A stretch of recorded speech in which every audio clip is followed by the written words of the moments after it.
Hello, everybody. In our parsha, we have described, of course, the various kalim that were components of the erection of the Mishkan. And we are told when it comes to the Aron, "V'nasata es hakapores al ha'aron milamala," that there was to be an ark cover, a kaporet, atop the Aron. V'no aditi l'cha sham, there I will confer with you.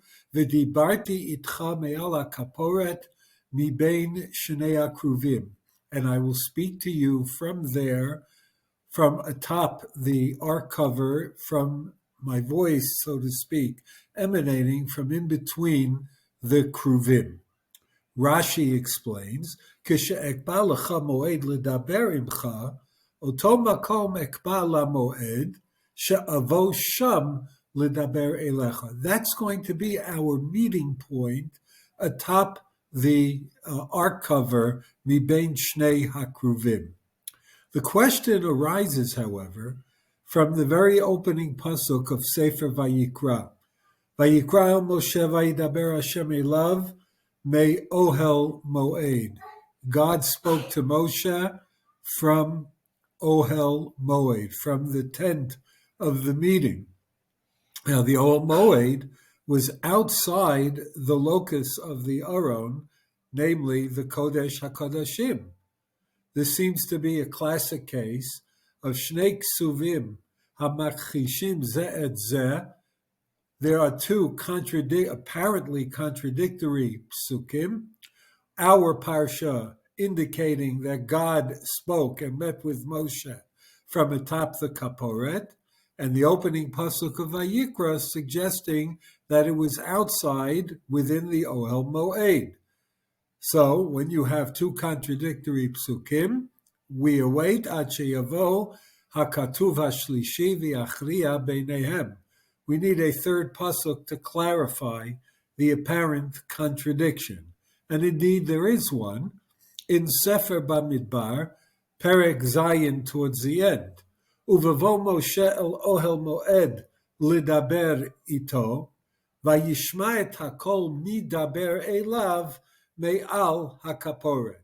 Indeed, where was Moshe when he heard the voice of God? He was in the Ohel Moed. He was not standing next to the Aron and its kaporet, next to the Shnei HaKruvim. Where was God's voice emanating from that Moshe could hear when Moshe stood in the Ohel Moed? That was coming mibein Shnei HaKruvim.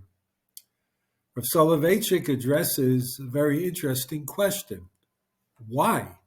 Why not simply have Moshe stand in Kodesh Kodashim next to the Aron? Or, alternatively, why not have God's voice, Kivyachol, emanate from within the Ohel Moed? Says Rav Soloveitchik, the voice had to come from Kodesh Kodashim. But Moshe could not stand there, because in standing there, Moshe would be separating himself from the Jewish people who were not allowed to enter Kodesh Kodashim. And therefore, God wanted Moshe to stand in the Ohel Moed as he received the divine communication. But the house, the seat on this earth of the divine, is in Kodesh Kodashim. The reason Moshe can't separate himself is something that we learned in the incident of the golden calf. When after Bnei Yisrael sinned, God tells Moshe ostensibly to descend Mount Sinai and see what's going on. Lech red ki shichet amcha. You have to go down because your people have corrupted their ways. But the Gemara in Masechet Brachot tells us it's more than a physical descent from the top of Mount Sinai. Amar Rabbi Lazar, Amar HaKadosh Baruch Hu LeMoshe, Lech red migedulatcha. You have to step it down a bit in terms of your own personal greatness. Klum natati lecha gedula ela b'shil Yisrael.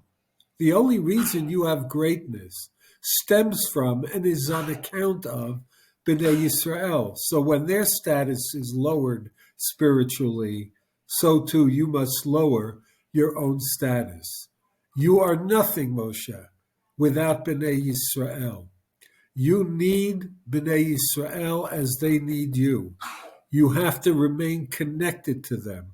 And therefore, your stance is in Ohel Moed, not Kodesh Kodashim, when we communicate together. This is true of every leader, be it a parent, a teacher, a principal, a head of an organization, of a corporation. It doesn't matter. Leadership stems from within the people who are thereby guided. And a leader has to remember to always be in touch. Shabbat Shalom.